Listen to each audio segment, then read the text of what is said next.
Hey everyone, Hugh here again. In today's video, we're diving deep into one of the most crucial aspects of filmmaking, properly rigging your camera setup. Over the years, across countless shoots, from fast-paced run-and-gun scenarios to large-scale productions, I've seen firsthand how the right rig can save you time, improve your shot quality, and even prevent equipment damage. Rigging your camera isn't just about slapping on accessories though.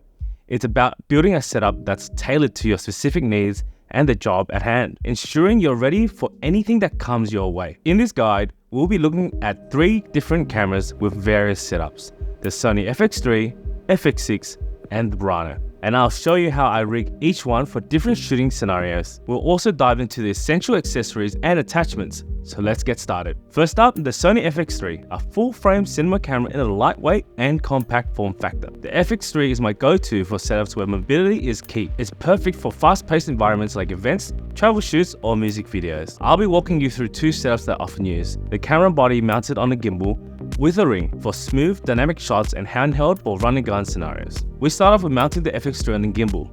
A very important factor here is making sure that it is properly balanced, allowing the gimbal motors to perform better and smoothly, and it will save you your batteries. What's also important here is that you have access to record from the handle.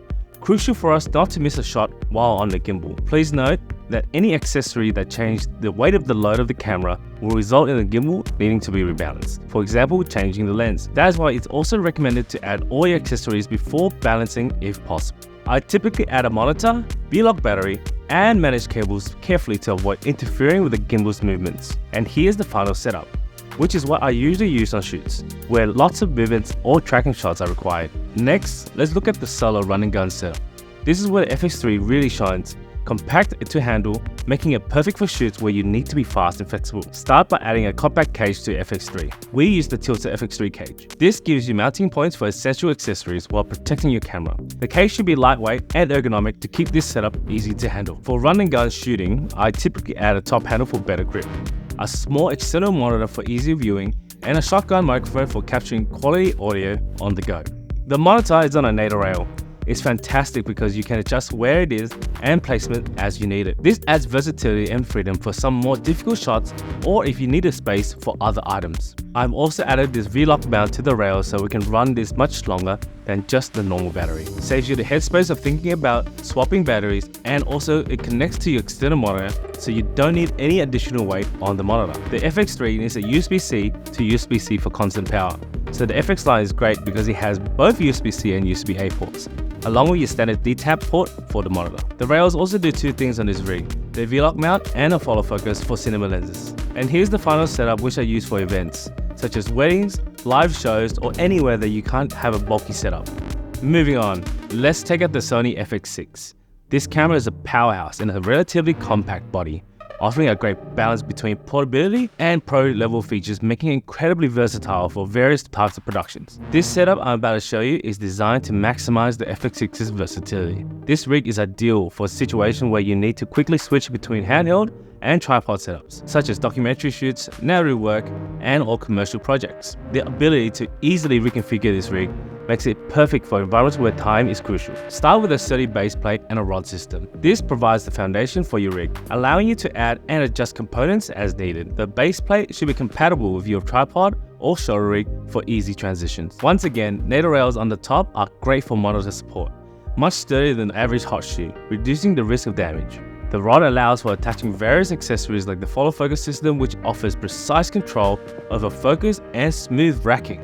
I'll show you how that's done. Next, I add a matte box to control flare and add effects like a super mist filter, which softens the image, especially with autofocus lenses. I usually skip the variable ND filter because the FX6 has external internal NDs. For power, I attach a V-lock battery via the wooden camera V-lock adapter. This powers the camera and any additional accessories like monitors or wireless video transmitters. If you want to transition into a shoulder rig, we have extension arms from Zacuto. We can also use this additionally with an easy rig for extended use. And there you have it. My FX6 rig, as you can see, it has a balance of functionality and compactness while still being able to handle most shoots. Next up, we have the Sony Brano, a full-frame 8K cinema camera built for high-end productions. The Brano is amazing for the way I personally shoot. It can be stripped down for solo shooting or fully rigged up for larger productions. With its robust body and extensive capabilities, the Brano is designed for serious filmmaking. Its larger form factor allows for greater flexibility in rigging, making it suitable for both lightweight and full-scale cinema setups. I typically use 2 distinct configurations for this camera, depending on the type of shoot. Let's start with the lightweight setup. This configuration is perfect for situations where mobility is key, such as documentary-style shooting or smaller productions. It's often paired with an easy rig which helps distribute the weight of the camera across your body, making handheld shooting much easier and less strenuous over long periods. This setup is all about maintaining a balance between portability and functionality, ensuring you have everything you need without being bogged down by excess weight. The cage is the foundation of this setup. I'm using the bright tangerine cine kit, which includes a base plate, top handle and side plates for various mounting points. And yes, you guessed it, more NATO rails for maximum flexibility in mounting monitors and other accessories. For power, I rely on a compact V-lock battery system. This setup provides enough power to run the camera and monitor without adding too much bulk, ensuring the rig remains lightweight and easy to maneuver. One must-have on the Brano is the tilter monitor mount, which solves the problem of the rigid, less usable stock mount. I also use the Mid-49 power block, which adds additional D-tap and LEMO ports, and it protects the camera from bricking by locking off all the other accessories if you exceed the voltage. Now let's move on to the full cinema rig, which I use for larger and more complex shoots. This configuration is designed to take full advantage of the Brano's capabilities, making it the perfect choice for narrative films, commercials, and any other type of production. I've often had this build with the camera on a tripod, jib, or even a robotic arm. To ensure accurate framing and focus, I use a large external monitor in this setup. In my case, it's the DJI transmission system. Additionally, a wireless video transmitter is essential for this setup, enabling real-time monitoring by the director or client without the hassle of long cables running across the set. We have modified the transmission with the Zygu plate. This allows power pass-through even though if the transmission is off, which other adapters don't allow. We also have the Nucleus M follow focus attached to the rails. Another excellent feature with the bright tangerine cage is the base plate is on a dovetail, and it allows you to further adjust positioning on tripods to be at the center of balance. On the other hand, the top handle is movable again for center of balance. This is for easy rigs and reverse mounts, such as tripod heads or jibs or robotic arms. We can also attach the same Zygu arm extensions and shoulder pad to turn it to a shoulder rig. And here's my full cinema setup. As you can see, it's quite large and heavy, but meets the requirements needed on those big shoots. And there you have it, a comprehensive guide on how to rig the Sony FX3, FX6 and Brano for various shooting scenarios. Whether you're working solo on a run and gun setup or part of a larger production, having the right rig can make all the difference in your efficiency and the quality of your shots.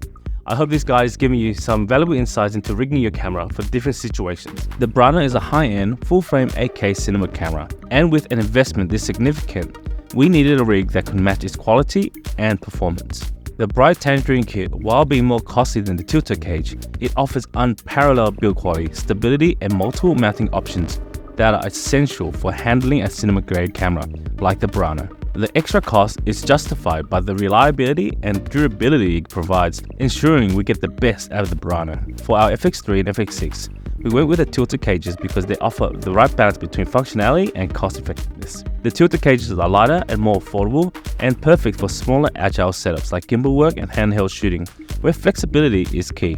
If you like this video or you want to know more about how to rig your camera, come into George's Cameras in George Street or georges.com.au. I'll see you next time.